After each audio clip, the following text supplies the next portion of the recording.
De Sócrates a Borges, desde la Eneida a Pedro Páramo. El arte de la palabra se hizo universal y eterno. El arte de la palabra se hizo radio. Comienza Libromanía por Radio 12, FM 80.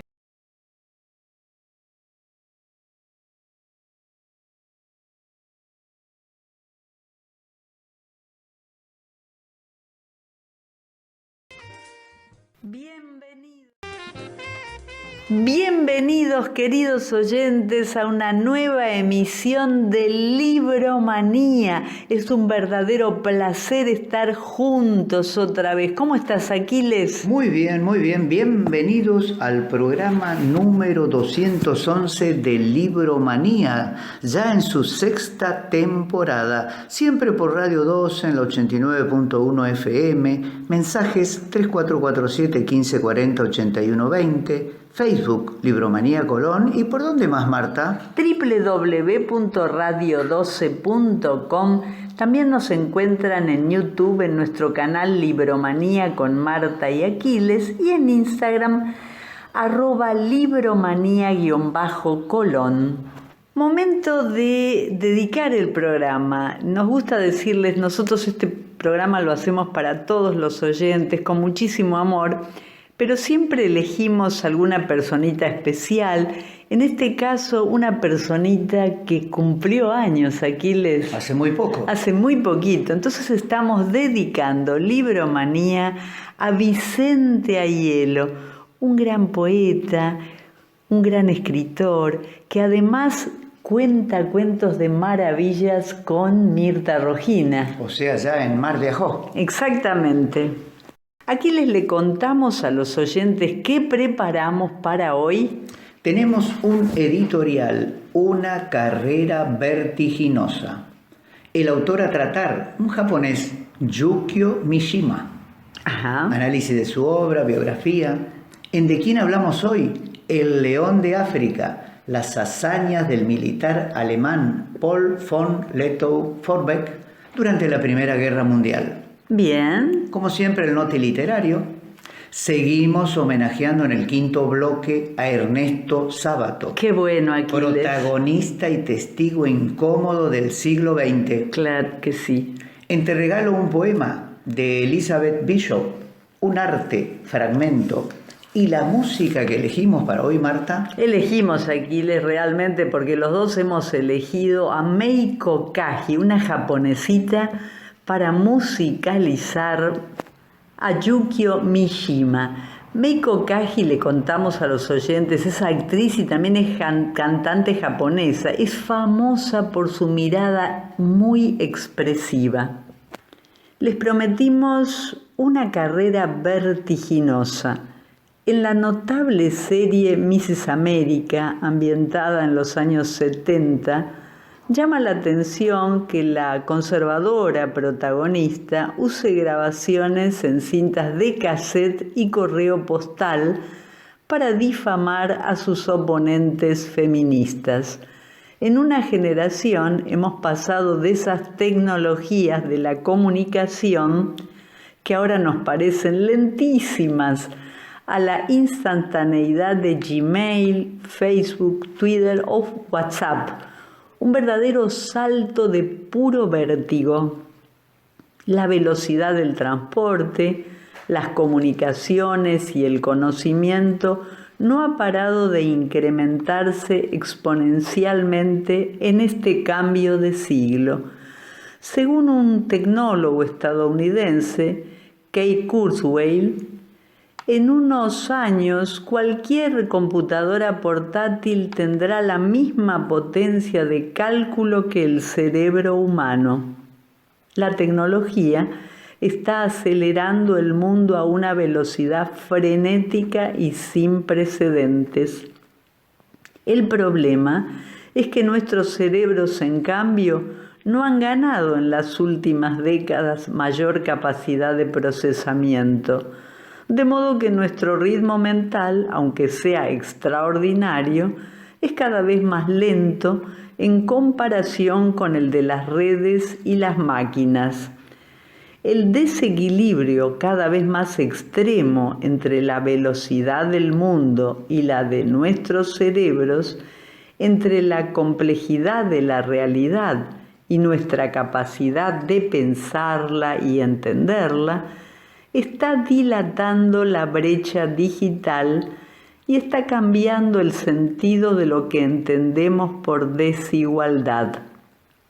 Entre 2015 y 2030 vamos a pasar de 15.000 millones de dispositivos conectados a cerca de 500.000 millones de dispositivos conectados en todo el mundo.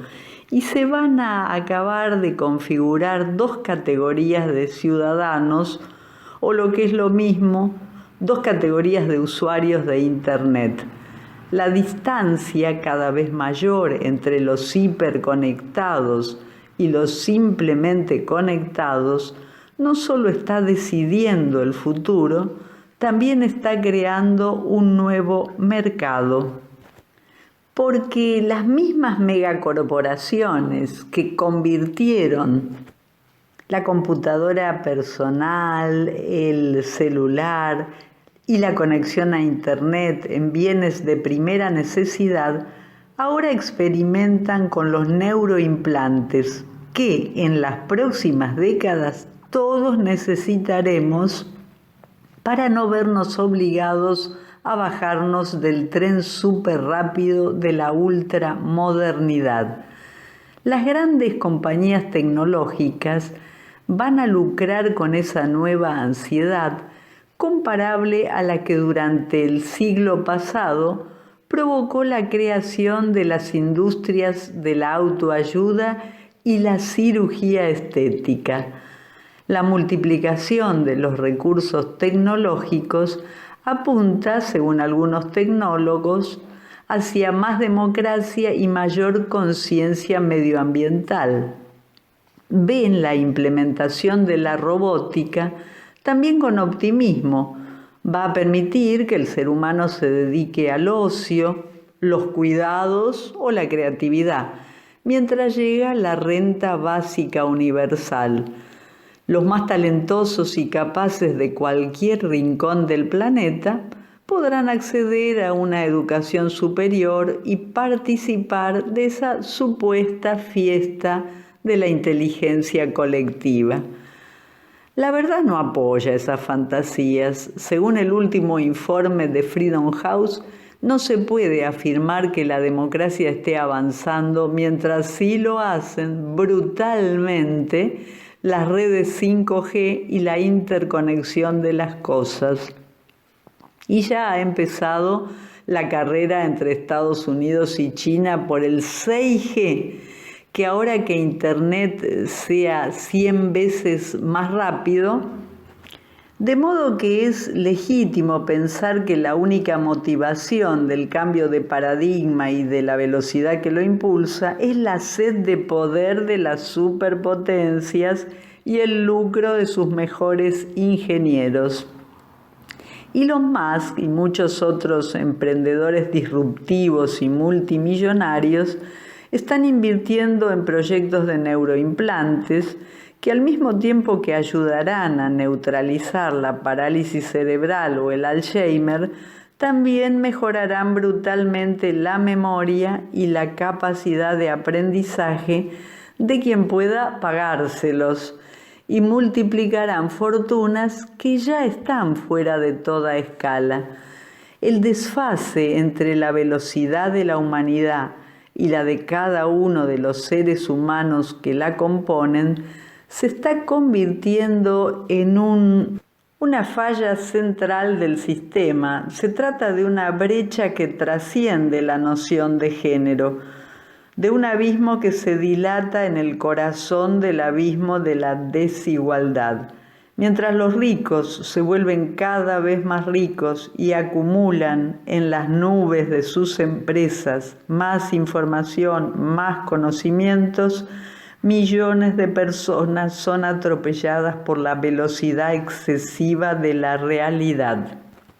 Es urgente incluir una fuerte dimensión ética en la carrera vertiginosa, afrodisíaca de los dispositivos, las redes, la innovación, porque no sabemos a dónde nos conduce. Ahora en Libromanía, Obras Inmortales. Pequeña selección de obras inolvidables de diferentes tendencias y periodos literarios. Obras Inmortales. Obras Inmortales. Obras Inmortales.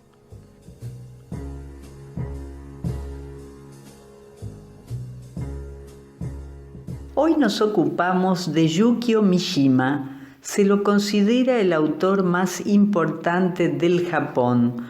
Su suicidio en 1970 no debe leerse solo desde lo folclórico por ser ritual, si bien la simbología es evidente. Su elección está ligada de una manera profunda a su obra, que fue vasta y riquísima.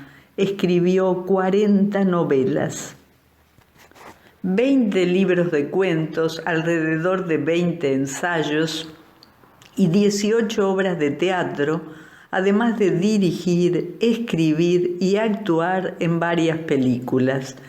Para analizar su figura, lo mejor es desmitificar la asociación que suele hacérsele con la figura del samurái, guerrero que daba su vida por un señor feudal. Mishima no lo era.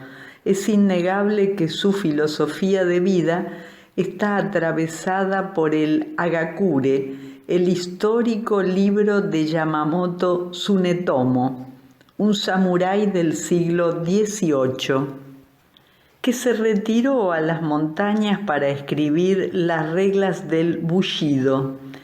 El enfrentamiento entre el nuevo mundo que busca olvidar el pasado es uno de los ejes de la obra de Mishima.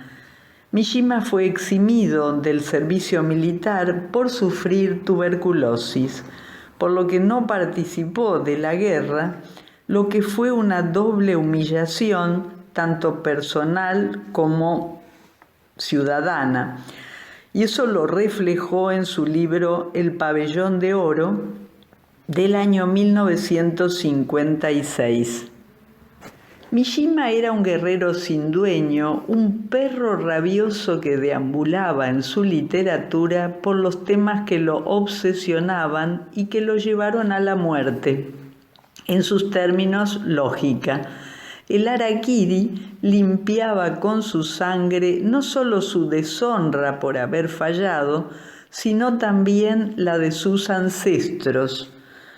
Con su suicidio dejó un mensaje para el futuro y a su vez pudo purgar los errores del pasado. Eterno nominado al Premio Nobel, Mishima fue una personalidad de su tiempo, no solo por su obra, sino también por su carisma. Era sin duda la persona más famosa del Japón, donde tenía conexiones y amistades en todas las esferas. Y el autor asiático más conocido en el resto del planeta. Podría decirse que la era de la literatura moderna japonesa, después de la Segunda Guerra, se inaugura con dos obras: Indigno de ser humano, de Osamu Dazai, y la autobiográfica Confesiones de una máscara, la ópera prima de Mishima, que ingresa en el mundo del desarrollo homosexual de un joven. Esta gran novela de Mishima, publicada en 1949, fue una salida del closet, aunque su autor nunca lo aceptó, y así como salió, se guardó rápidamente.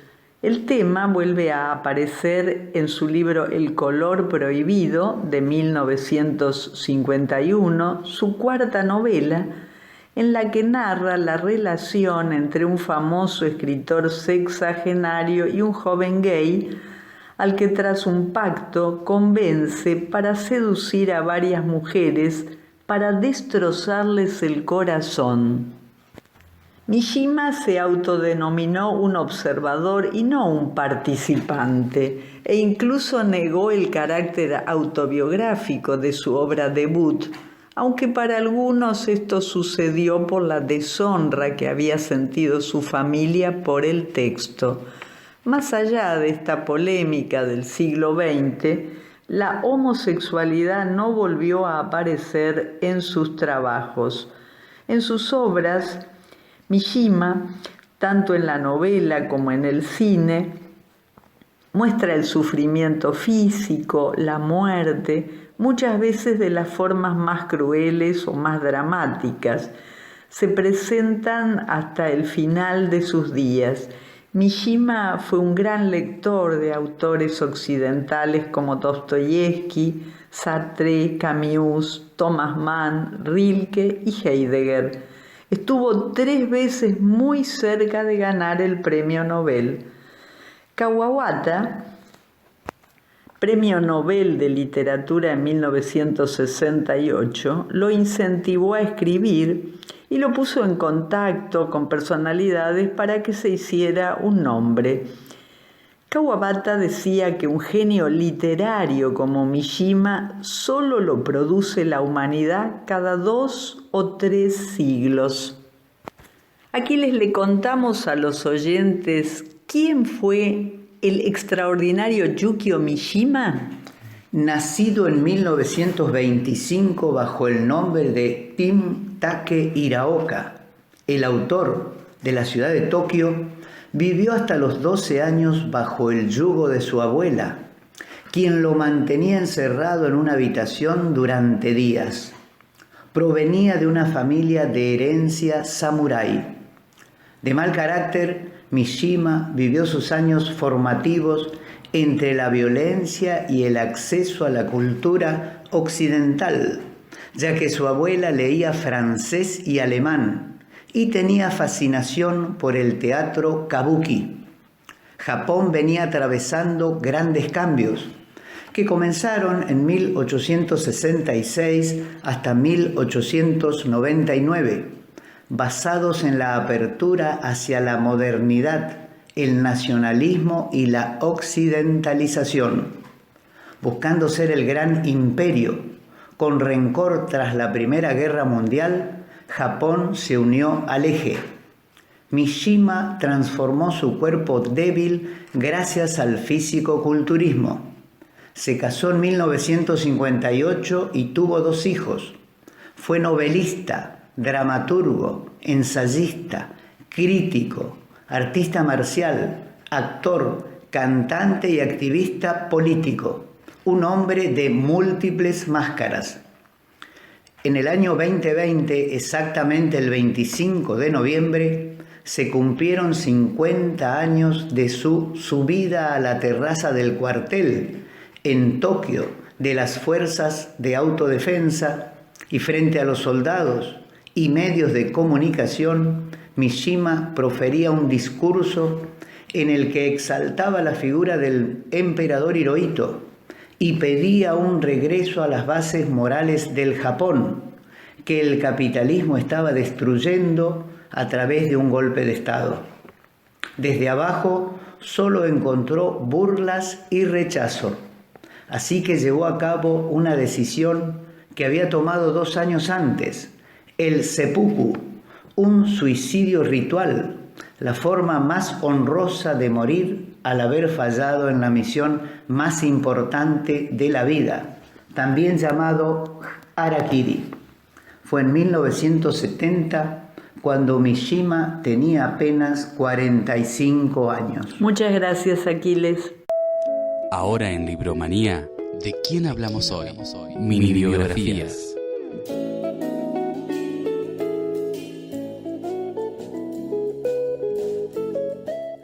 Hoy compartimos un texto de Javier Navia, La guerra olvidada de El león de África. El historiador Ignacio Brach recrea en un libro las hazañas de un militar alemán de la Primera Guerra, admirado por sus tropas africanas y por sus enemigos ingleses. Quizá porque la Segunda Guerra Mundial la superó en horrores, las historias del primer conflicto global, al que sus contemporáneos llamaron Gran Guerra, quedaron limitadas en la memoria colectiva a la neblinosa contienda de trincheras que regó con sangre las tierras de Europa. Mucha menor presencia en la cultura popular han tenido otros capítulos del conflicto, pese a que ningún continente se libró de las hostilidades. Solo el cine, la gran industria cultural del siglo XX, rescató para la posteridad algunas hazañas con ribetes de leyenda, como las de Lawrence de Arabia, el oficial británico que unió a las tribus árabes contra los turcos, o las de Manfred von Richthofen, el célebre as conocido como el Barón Rojo, que al mando de su triplano hizo historia en los cielos. Pero otros aspectos y protagonistas del conflicto fueron cayendo en el olvido o se convirtieron en pies de página de racontos generales de la guerra. Pero ahora un historiador argentino, Ignacio Brach, ha recuperado en un libro, escrito con la rigurosidad de la historiografía militar y la atrapante prosa de una saga de aventuras, la asombrosa epopeya que libró en África durante 4 años Paul von Lettow-Vorbeck, el general alemán que con un ejército de nativos, los askaris, en inferioridad de condiciones y crecientemente desprovisto de recursos, enfrentó sin ser nunca derrotado a las tropas coloniales indias, sudafricanas, belgas y portuguesas en los exóticos campos de batalla del África Oriental alemana, hoy Tanzania, el África Oriental portuguesa, hoy Mozambique, y la Rodesia británica. El León de África, como llegaría a ser conocido este militar prusiano, que con su ejército fantasma libró en la sabana una guerra de guerrillas, despertó por su talento militar y su caballerosidad humanitaria la admiración de sus propios enemigos, que muchos años después, en su vejez, gestionaron para él una pensión de guerra. Brach había dedicado otros libros y trabajos de investigación a la historia argentina, rioplatense y americana, pero su interés por von Lettow lo acompañó durante años como una sombra, desde que llegó a sus manos su libro de memorias, el único que, sobre sus hazañas, hasta ahora se había editado en español hace muchas décadas. La atracción por el personaje se fue cocinando a fuego lento, cuenta Brach. Se me fue apareciendo durante años, tanto en libros de temática militar de historiadores españoles, sudafricanos e ingleses, como en obras de escritores sobre África, como Javier Reverte en su magnífico libro sobre los mitos blancos del continente negro, donde le dedica un capítulo al general alemán, o la danesa Karen Blixen en sus Cartas y Memorias de África. Karen Blixen, inmortalizada en la película África Mía, fue casualmente compañera de viaje de von Lettow, cuando ambos llegaron al continente antes de la guerra. La personalidad del oficial prusiano la impresionó de inmediato. Pertenecía a otro tiempo, evocó en sus memorias Out of Africa de 1937. Nunca me encontré a otro alemán que me diera una impresión tan fuerte de lo que el imperio germano era y representaba. Brach, autor de El León de África, la epopeya africana de von Lettow-Vorbeck, entre 1914 y 1918, publicado recientemente, reconoce que hay personajes que han tenido mejor suerte o mejor prensa que otros, y equipara en su flamante libro las hazañas del general a las de Lawrence y el Barón Rojo, pero lamenta que Hollywood no le haya prestado atención al personaje, ya que conjuga todos los atributos de una producción de Mel Gibson o de Clint Eastwood.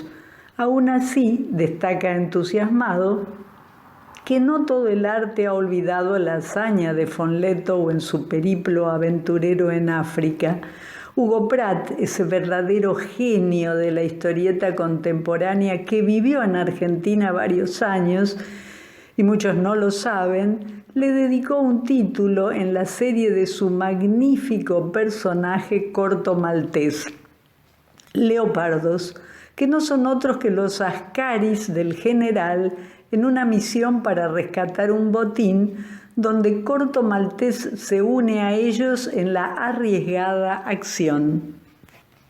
Su formación militar prusiana le dio una eficiencia en el plano táctico y estratégico, pero él ya había conocido conflictos en territorios exóticos, como bien lo destaca Oscar de Masi en el epílogo del libro.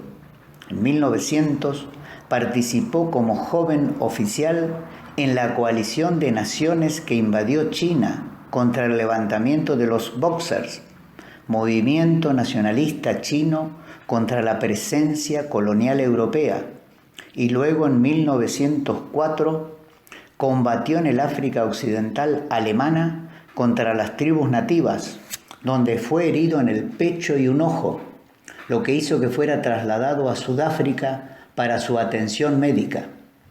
Allí conoció al general sudafricano Jan Smuts, quien sería luego su enemigo en la guerra y su gran amigo en la paz.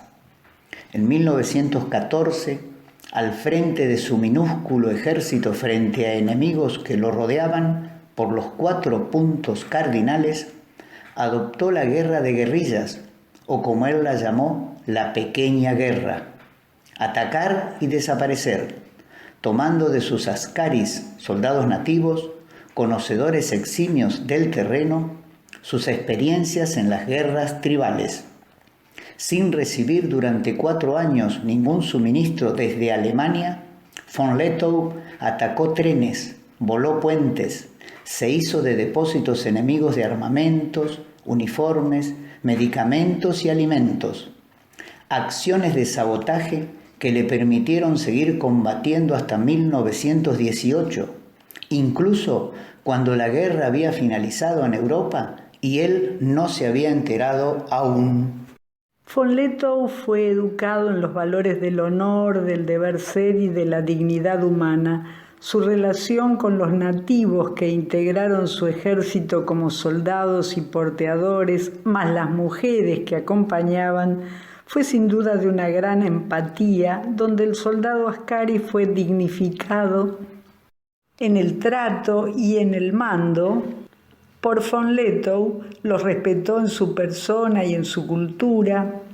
La lealtad lograda hacia su persona fue inalterable durante todo el conflicto, sin recibir paga alguna durante los 4 años y aún después de concluido el mismo, transmitido por los ascaris a sus propios hijos. Desde su regreso a Alemania en 1919, von Lettow no dejó nunca de reclamar a los gobiernos que se sucedieron que Alemania tenía una deuda con los soldados africanos que habían combatido bajo la bandera del imperio, solicitando que se les abonaran las pagas de esos 4 años. Al final de su vida, en 1964, el gobierno de la entonces República Federal Alemana saldó esa deuda de honor con sus ya ancianos ex-soldados. Basta ver en internet el funeral oficial de von Lettow, donde aparecen 2 veteranos ascaris acompañando el féretro, que viajaron desde Tanzania en representación de los excombatientes nativos. Libromanía presenta El Notiliterario. Noticias culturales de los ámbitos local, provincial, nacional e internacional.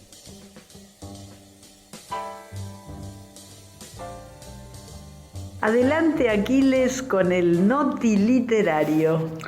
¿Para qué sirve el arte frente al dolor? ¿Hay algo que el arte pueda hacer? Esas preguntas procura responder con acciones concretas Vergel, una ONG que pone la creatividad al servicio de la salud y la educación. Todo comenzó en 2006, cuando la artista Catalina León se presentó como voluntaria en el Hospicio San Camilo para acompañar adultos en el final de su vida. Luego se incorporó al equipo de cuidados paliativos del Hospital Gutiérrez, sumó a varios colegas y así nació el programa Pintando en el Hospital para niños y adolescentes internados. Por su parte, Sara Gallardo, desde hace más de una década, está abocada al proyecto Un lugar para vivir cuando seamos viejos, que consiste en aprender hobbies y oficios. Además, sueña con la creación de una escuela de envejecer, en la cual puedan compartir esas actividades. Buenísimo, excelente. Nueva forma de alimentarse. Cuando Sarmiento intentó incorporar verduras a la dieta de los argentinos, alentándolos a armar huertas en el fondo de sus casas, sus adversarios se burlaron de él y lo llamaron comepasto. En la Buenos Aires de antaño, la carne era tan abundante que se mataba una res para comer solo la lengua o el matambre, y el resto quedaba a merced de los perros. Estas anécdotas, recopiladas por el periodista Daniel Balmaceda en su exquisito libro La comida en la historia argentina, contrastan con la actual relación de los argentinos con su proteína preferida. El rotundo cambio en el menú argentino obedece en parte a la caída del poder adquisitivo por la crisis, lo que a su vez explica que el regreso del asado se haya convertido en una promesa de campaña recurrente. Otro elemento es el crecimiento de otras carnes animales, como el cerdo y el pollo. Además, la tendencia a adoptar hábitos de alimentación más saludables y sustentables. Cada vez son más los que eligen los alimentos de origen vegetal. ¡Qué bueno! Homenaje interactivo a Gabo. A 7 años de la muerte del escritor colombiano Gabriel García Márquez, el Centro Internacional para Preservar su Legado, que promueve la Fundación Gabo, tiene en el primer lugar de su lista de objetivos poner a Gabo al alcance de los niños, jóvenes y ciudadanos de Colombia y el mundo. ¡Qué bueno! Por eso ofrece en su página web distintas propuestas interactivas alrededor del autor de 100 años de soledad. Además de un juego para vestir a Gabo, dirigido a los más chicos, hay un recurso muy atractivo para ver cómo estaba formada su familia. Un árbol con muchas ramas por un lado y figuritas con retratos y nombres de varios familiares. Los que quieran escuchar un relato narrado por un niño con música y efectos especiales deben hacer clic en el minicuento Bienvenidos a Macondo.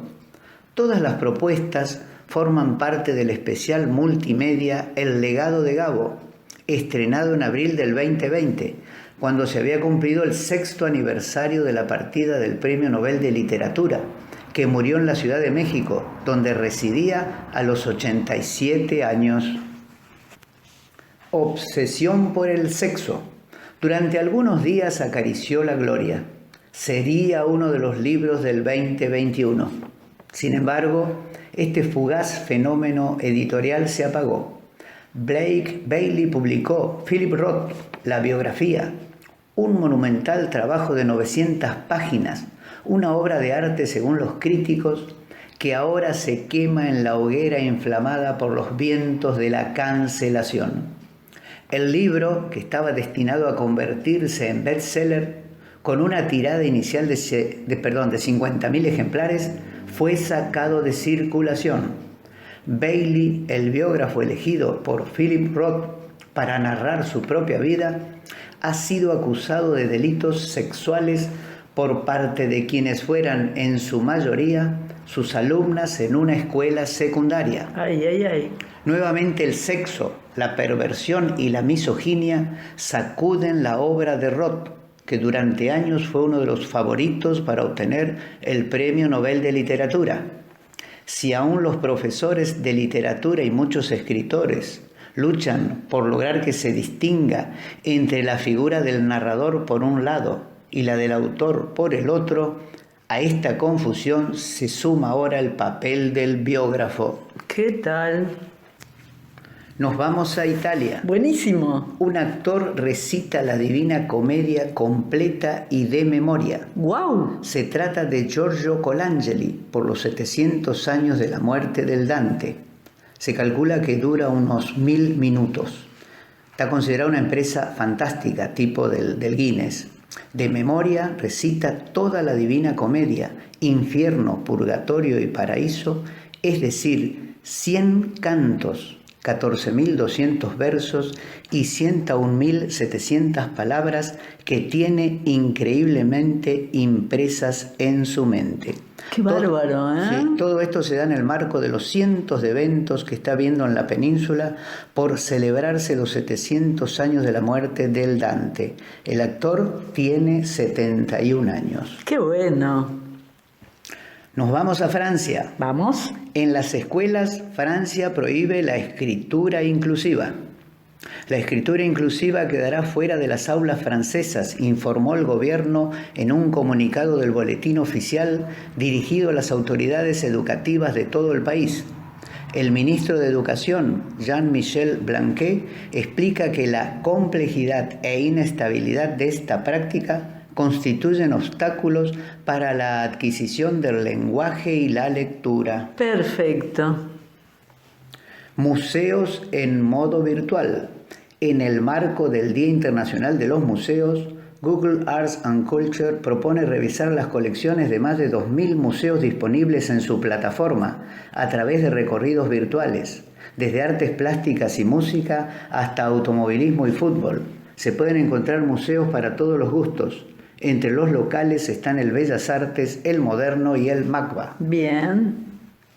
Seguimos con las curiosidades. ¿Cuántas horas dijo James Joyce que dedicó a escribir su monumental Ulises? Deben haber sido muchas. Dijo exactamente, calculo que debo haberle dedicado unas 20.000 horas. ¡Wow! Que yo estuve sacando la cuenta, si no saqué mal, ¿no? Te da unos 833 días o 2 años y 3 meses y medio. Bueno, es un fangote, ese libro es monumental, ¿no? Libros que están saliendo. David Lynch y los misterios de la vida. El creador de Twin Peaks tendrá una nueva serie en Netflix, escrita en pandemia y ahora en preproducción. Pero mientras tanto se dedica a promocionar el libro del neurocientífico Tony Nader, Un océano ilimitado de la conciencia. Según él, una lectura obligada para cualquier buscador de respuestas. Bien. Otro libro, El gran surubí de Pedro Mayral. En una Argentina que se queda sin carne, reclutan a hombres para pescar en el Paraná con el fin de alimentar a la población. ¿Qué tal? También se viene uno de Máxima. 2 son los autores.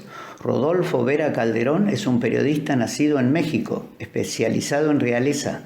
Trabajó en distintos medios en el mundo. La otra es Paula Galloni, es periodista. Los dos escriben el libro Máxima, la construcción de una reina, que va a ser publicado por Penguin Random House. Bueno. Y ahora vamos a las noticias locales. Adelante. Beatriz Córdoba nos recuerda que desde marzo volvieron las clases de teatro para mayores de 17 años, los miércoles de 20 a 22 horas. La inscripción abierta, hay que ir a la Casa del Bicentenario acá de Colón, Boulevard Gaillard 179, de 9 a 13 horas, teléfono 03447 49 71 31. No se lo pueden perder, con Beatriz Córdoba como profesora son clases imperdibles. Nos vamos a San José. Vamos. Inscripciones 2021, cursos anuales culturales, canto, dibujo y pintura, fotografía, orquesta de guitarra, piano y órgano, teatro para niños y jóvenes, teatro para adultos mayores, coro municipal de niños y coral Candilejas. Escribí a un WhatsApp, te damos 03447 1564 2238. Buenísimo.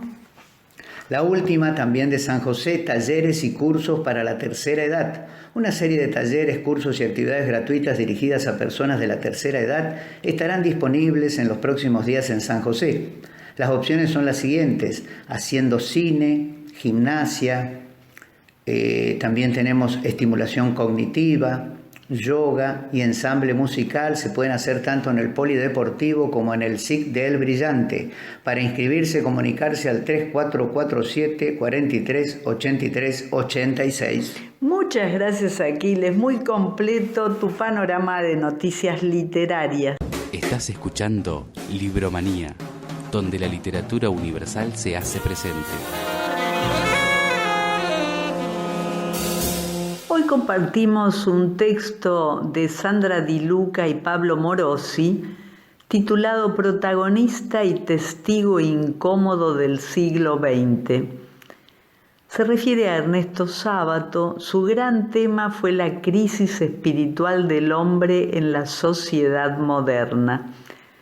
Su prosa magnífica, su crítico e indómito pensamiento y su compromiso cívico en favor de la libertad son parte de los valores esenciales que Ernesto Sábato legó a la posteridad.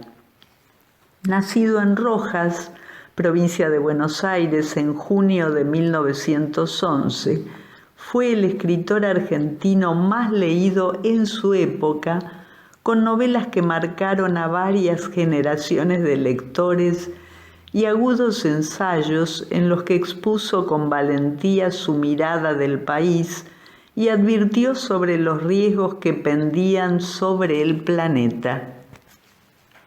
Testigo y protagonista incómodo del siglo XX, interpretó cabalmente la idiosincrasia de los argentinos.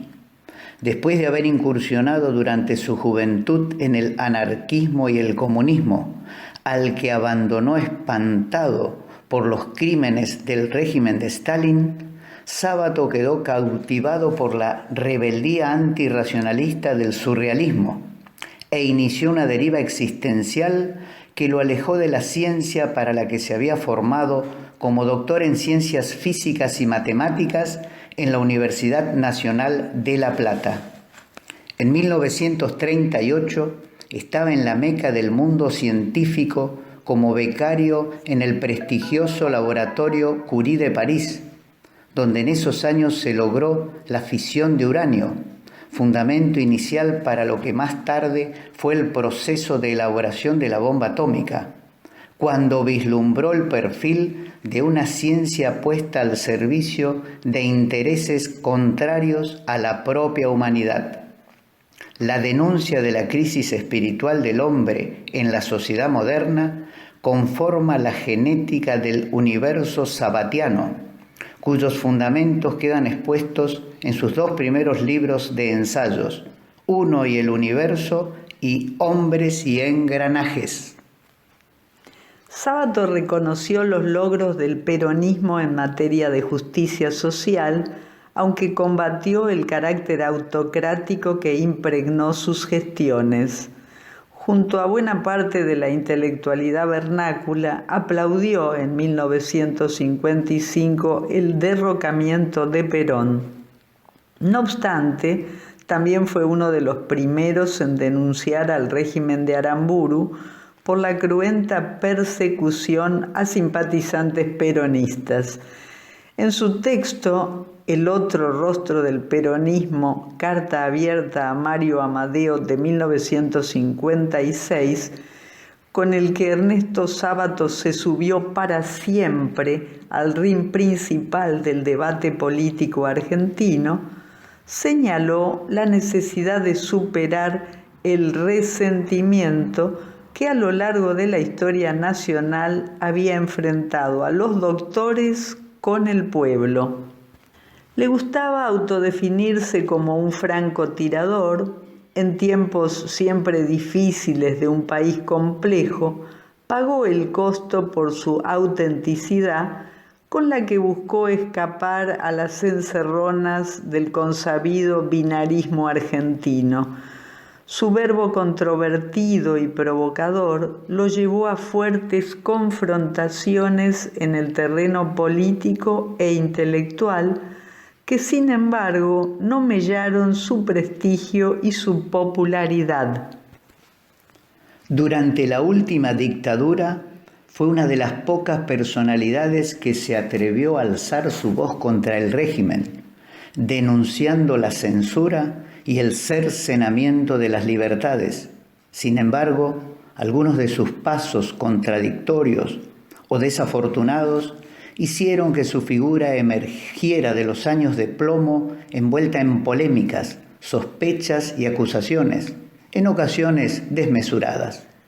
A partir de 1983, con la frágil democracia recuperada, cumplió un rol clave al presidir la Comisión Nacional sobre la Desaparición de Personas, aquel protagonismo que lo catapultó como modelo de compromiso ético y ciudadano, tuvo como contracara una curiosa y ostensible merma en la recepción de su obra. Desde entonces, el canon literario lo cuestionó de un modo perseverante. Su libro El túnel sigue siendo una de las principales puertas de entrada a la lectura de los argentinos, y otro de sus textos sobre héroes y tumbas, una de las más logradas novelas que la literatura nacional ha dado al mundo.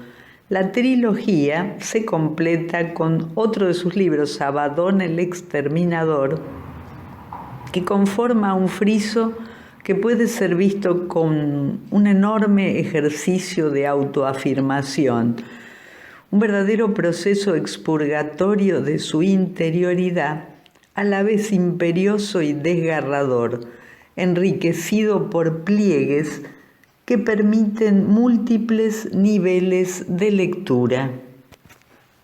En sus novelas, al igual que en su afición por la pintura, Sábato buceó en las zonas más recónditas del alma, habitada por fantasmas y obsesiones ajenas al mundo en apariencia diáfano de la razón.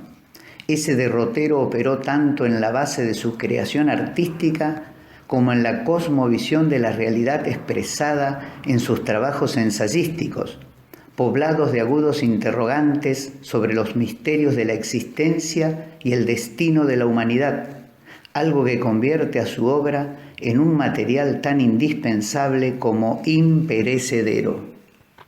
Acabamos de compartirles un fragmento del libro Sábato, el escritor metafísico, editado por Marea este año, cuyos autores son Sandra Di Luca y Pablo Morosi.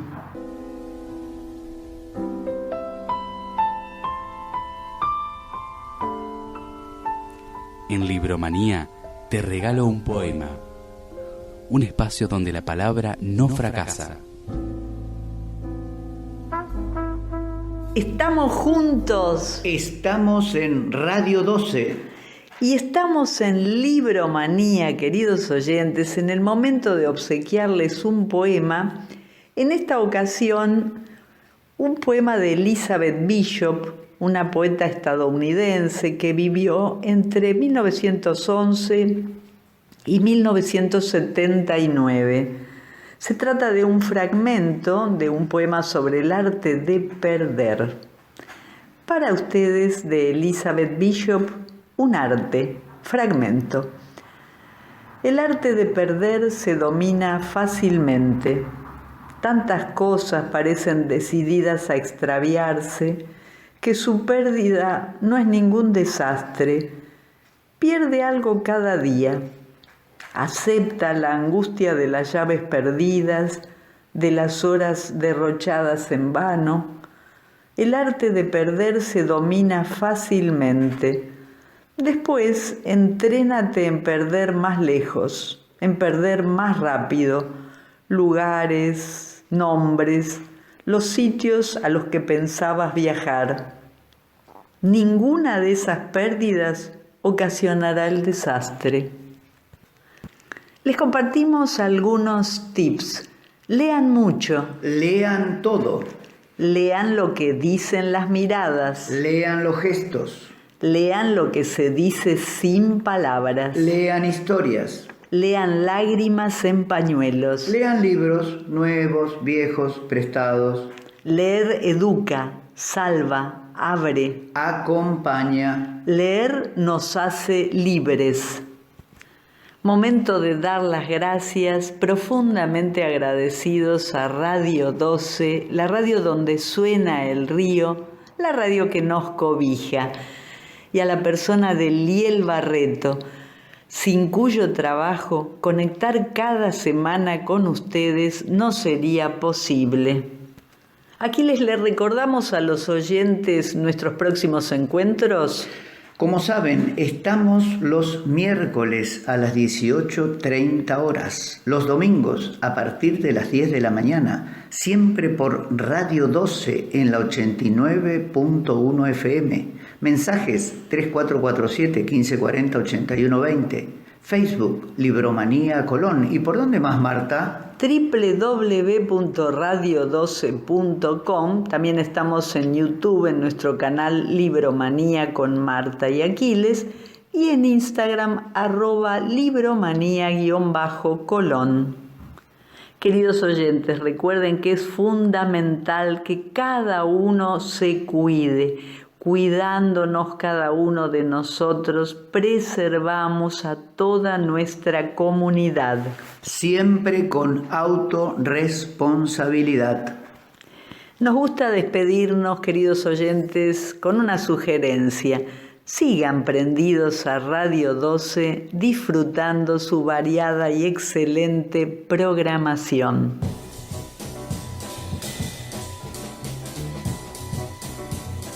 La literatura puede cambiarnos la vida, porque hace de nosotros otras personas. Te invitamos a retomar en cualquier momento nuestro contacto radial por la FM 89.1 Radio 12, www.radio12.com.